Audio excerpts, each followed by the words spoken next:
Thank you. Cheers, Paul.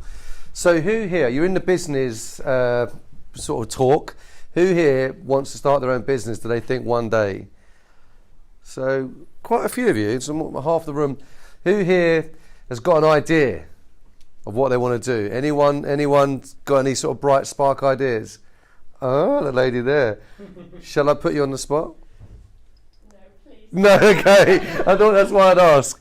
So what I'm going to do is I'm going to just so those people that that want to start a business, that are passionate about sort of business, entrepreneurship, it's really, really hard. But there are certain things that you can do that can really give you a head start. I'm going to give you three really practical things as we go through. But I want to show you a video in a minute of what it's like to start a business. I want to show you this video and you're going to watch it and you're going to think I'm crazy, but I'll explain it afterwards. Because starting a business, as I said, is really hard, but it's really exciting. It's a massive adventure. And one of the things we do, wonderful there, is we help to launch companies quite often. So we do a lot of work with tech startups, primarily in London, but not just in London, all around the country and abroad. And we do a lot of work in helping entrepreneurs and business leaders to be able to shape their business. What does it look like? How will it become a success? And there's certain factors and mechanics to making a business a success. It's not luck. Number one. Number two is it does come down to some of the things you've learned. So learning in school, reading online, watching YouTube videos, keep learning. I think Becky said that earlier on. It's really, really important. But number three, forget the word digital because that's what we do. But number three, joining the dots. Like entrepreneurs, business leaders have to join dots. Because you've got, in the business, you've got three main things, right? You've got a product or service that you sell. You've got to sell it for some money. You've got to make some money. It's finance is what makes a business go around. Then you've got the operations of a business, being able to deliver it. And fundamentally, you're juggling those all the time, particularly when you start. So in your mind as a business leader, you've always got to be thinking about joining the dots. But put that aside for now. Forget that. For those people that are interested in starting a business, even if you're not interested, watch this video and I'll pick up on it in a minute.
Well, I'll just stop there because it goes on and the tribe gets bigger and bigger. But I'm going to give you 3 business tips from Dancing Man. And you're thinking, what on earth is going on? Why Dancing Man? What's Dancing Man all about? But you know what? When you start a company, it is a bit like being that Dancing Man. You're standing there. I started my first business at 24, 25, and you just got this product and service. You think you can do something. You want to try and sell it to some people. And you look and can feel like the dude there, just trying to tell people, I've got this company, I'm going to start this business, it's going to be good, do you want to buy it? And you don't know if anyone's going to buy it. You don't know if it's going to work or not. And being an entrepreneur is one of the most exciting, but also one of the kind of scary. It can be really scary. Being honest with you, you kind of think, is anyone going to buy into this? Am I going to be this awkward dancing man, dancing by myself for the next, the rest of the festival, or are people going to join in? I don't think he actually cared. I think he was having a great time. But I want to give you 3 really practical things when starting a business to think about that will really help you to become a success at it. Now, this isn't a guarantee. There's a disclaimer here. It's just 3 things I've seen work. I'm not saying it's going to work. But number 1 in business is knowing your why. So what I mean by that is, why do you want to start a business? Why should you have a business? Now, making money and becoming loaded and really, really rich is not a great reason to start a business. 2 reasons. 1, because most people don't get really, really rich to start a business, number 1. And number 2, you certainly more than likely they won't do that in the first few years. So if money is the only motivator for starting a business, it's not a great why. So if you look at all of the entrepreneurs and people that you would have heard of, the Richard Bransons, the Steve Jobs, those sorts of people that we know, Zuckerbergs, that we all know about, their why, the reason they do what they do is not money driven, it's purpose driven.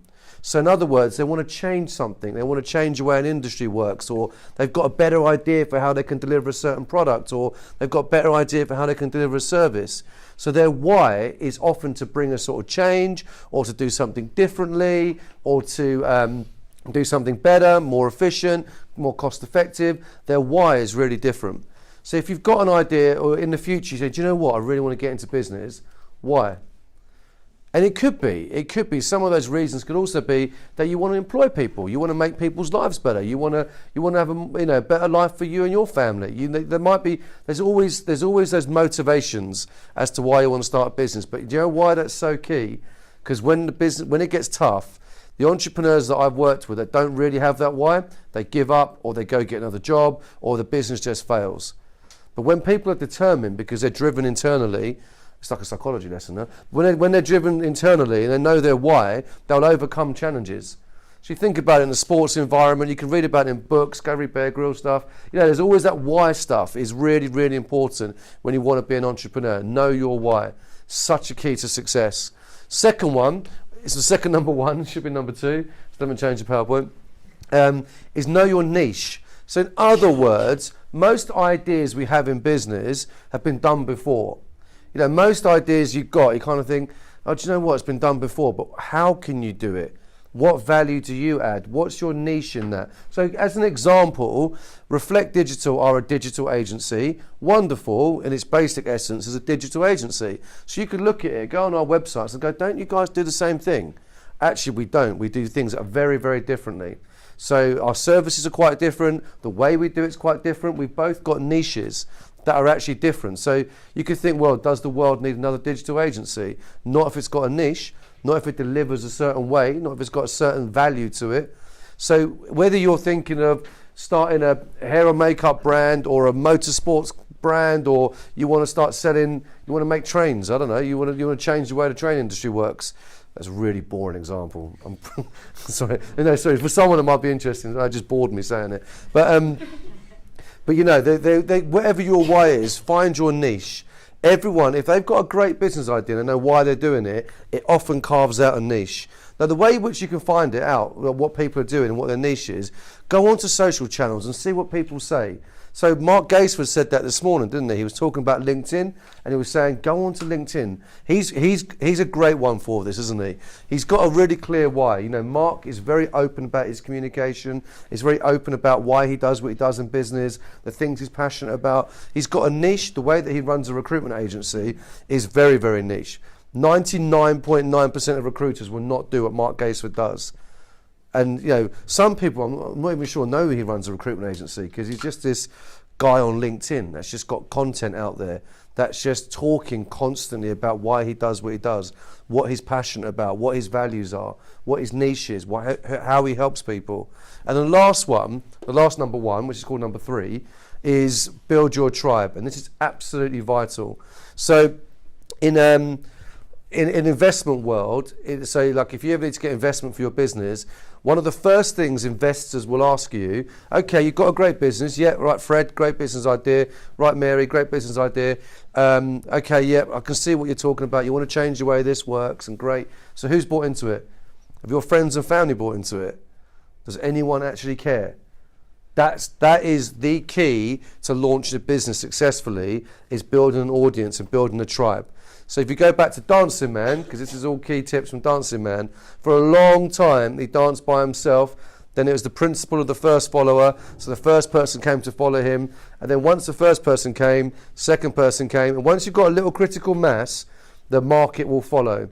So without trying to extrapolate that example too much, that when you start getting a few people on board, people start talking, right? People start sharing content. People start saying, do you know what? That was a really good service. I really love the way those guys make sandwiches. It's amazing. And you start telling your friends, and your friends they consume it and tell their friends, and you start to build a tribe. And that's the way business works organically, is that if you left this room today and told 5 people that Becky Sims is the most amazing person ever in her talk, and then they tell 5 people, you start to build a tribe. It's as simple as that. So in all businesses, when you're launching, you've got to be thinking about building your tribe. We've all got tribes, we've all got networks. And you might think, yeah, but they're not relevant, they're not going to buy my company or buy from my company. No, but they might post a piece of content about your company that someone else wants. So your network isn't just your immediate network, it's the shareability of that as well. So building a tribe is absolutely vital. And it's something we can all do. I mean, I did it at school. They used to work with my friends at school to sell things and do things. And you only got to work with 4 or 5 people. They'll work with 4 or 5 people, and you build your network that way. So everyone can do that. So if you're starting a business, 3 things we think about. One is know your why, know your purpose, know why you're doing it. What are you passionate about? What's driving you? What really gets you excited? Money is good, but money is not the only reason to start a business. Definitely the only reason to start a business. Know your niche. So what is it you can bring? What value can you bring? What value can you add? How can you really make a change in whatever it is you're talking about or thinking about? And lastly, build your tribe. So who can become your first set of customers? Even if you're giving it away for free or for cheap, but getting the word out there. How can you test your product or service? One of the reasons businesses fail, that sounds really boring now, but it's something like 70% of businesses fail after 3 years. Like that's from the Office of National Statistics, is because a lot of the times they don't build their customer base. They don't actually know what's going to work for customer perspective. So find customers, family, friends, people in your clubs and your groups, people online. Find customers, work with them, get them to give you feedback, and build your tribe that way. And when you put simple principles like that into place, your business is much more likely to be successful. Because they're just real sort of simple things that all of us can do if we're going to be entrepreneurs to make our business a success. So how long have we got for questions? 5 minutes. 5 minutes. I'm just going to start with question.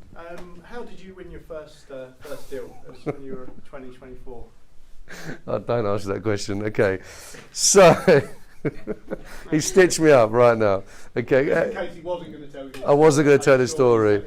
So I had to practice what I'm preaching, right? So not dancing. I did not dance like that.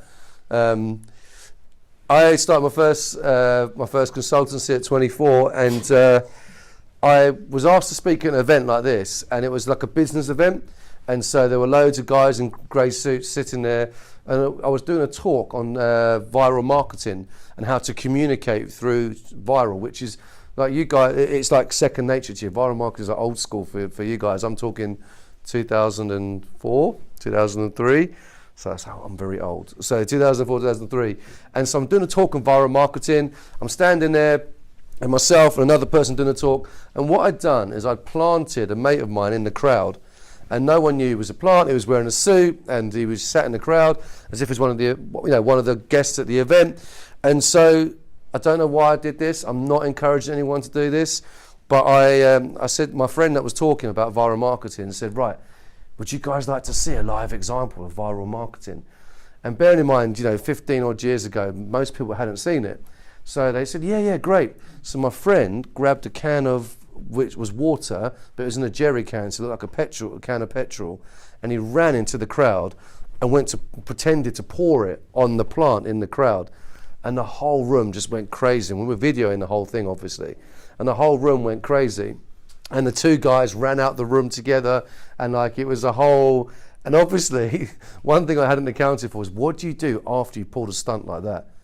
So I stood there with a whole group of people just looking at me, and I said, and that's what viral marketing is. You're all going to go away and talk about it. And they do go away and talk about it still a few years later. Still talk about it now. It's one of these events I did 15 years ago. But what the point to that was, someone came up to me afterwards and said, look, I'm looking for a promotional campaign with a difference, and I want you to tender for it. And we won it, and it was a 50 grand project. So we won a 50 grand project within the first 2 or 3 weeks of our business opening. And it was just being true to our why. We wanted to make a difference. It was carving out a niche. I'm not saying it was a clever one. I'm not encouraging anyone to do that, but we carved out a niche, and we certainly built a tribe. We got a lot of people talking about us. Some people didn't like it. Some people loved it. Some people thought we were weird and stupid. Some people thought we were brilliant. But it launched a business, my first company, within the first month. And so, yeah, I'm not advocating that, but that is how we won our first piece of business. Any more questions? Wow. Paul's brought the house down. Got time for a couple more questions. Well, you're a quiet group. The last group had loads, didn't they? What was your why? Okay, this is a good one. I can answer that. Yes, please don't ask me any more questions. Our why now at Wonderful is, we make wonderful things happen. Our why is to deliver lasting change. So when we go into a business and we're working with a company, we have to understand, and we have to work with them to understand what the change is that we're going to deliver. Because unless we can both understand that why, how do you know if what we do is a success or not? How do you know if we're delivering change? How do we got anything to benchmark it against? So we do that through a lot of boring and technical ways, which I won't go into today. But our mission is to deliver lasting change, and we're clear about that in everything that we do. Love it.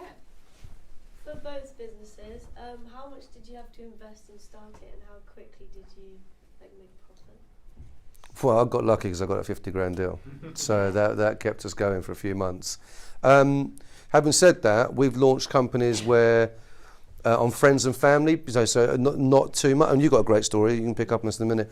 I've seen companies that have launched successfully off a couple of £1,000s, just to get them going, and they've built a tribe quickly, so people started to buy from them. I've seen companies, I'm involved in companies that have blown £250,000 in a couple of months and just burnt. I've watched companies burn, £200,000-400,000 because they don't get those principles right. So just spend a lot on a lot. It's not hard to spend money, right? So you think about it, you want to go shopping, you really want to go shopping. It's not hard to spend money, but it's about spending it in the way that's going to generate the right return. So it does depend on the type of business you've got. So some companies, if you haven't got to invest loads into products, say it's a service you're offering and it's you offering the service, the upfront cost isn't as much, right? But if you're selling a product and you've got to make the product, then obviously there's more cost to that. So it depends on the type of business. So, but you've got, your story about that is really cool, isn't it? Yeah, so my dad basically gave me £3,000 to start Reflect Digital. That was literally it. He did say there wasn't any more to come. We got up to £75,000 over the 9 years that we've been going, and I think I've got 10,000 left to pay him back, which he will have before the end of this year, which is wonderful. So I don't think he ever thought he'd get it back, but he is getting it back. That's great. But yeah, so we started with 3,000. Won a deal within probably the first 4 weeks of running the business. But then the bit that you don't always think about, and I think I was probably naive about, is when someone says, yes, I want to work with you, and yeah, I'll pay you £6,000 for that. It doesn't mean you get £6,000 straight away. Mm-hmm. So some of it you might bill up front, but some of it you won't get till you finish. So, and also some people don't pay very well. So these wonderful businesses out there might not pay quickly. So although you've invoiced them, they're not necessarily going to give you the cash. So that's part of the cash flow drama of running a business. The real reality of that doesn't really hit until you're in it, and it's how do you manage this and how can you prepare yourself to get as much money in as early as possible. But yeah, so we started on 3,000, and probably by the end of year one hadn't borrowed that much more than that because my costs were so low, because it was just me and I was using freelancers, and I wouldn't pay the freelancers until I'd been paid by the client. But the second you start employing people, salaries to pay, and you're not going to miss their salaries, so therefore, and they're not going to wait for the client to pay because they've got bills to pay, and that's not the model. So it's then how do we make sure we've got enough money coming in to keep that going. So I then had to borrow more money from my dad as we grew, but yeah, making a profit. We made a profit in year one, and then when we employed people, we stopped making a profit because costs went up. So it's been a bit of a yo-yo for us. In that some years we've made more profit, some years we haven't made profit. But actually, we're now on a really good trajectory, and we've really found our place. I would say I wish I'd done Dan's talk before I started a business, and I wish there's so many things I wish I knew when I started a business that I know now. So I was properly winging it. So when you wing it, you have good and you have bad, but there was always a plan of how do we improve this, and that test and learn and make mistakes and learn from them to get to the point of where we are now, which is on an upward trajectory. Fingers crossed, continuing that way. But you never know with business, and you've got to be ready to adapt and change. So, yeah. Who here still think about running a business after that talk? All of you, hopefully. Yeah, all of you, hopefully.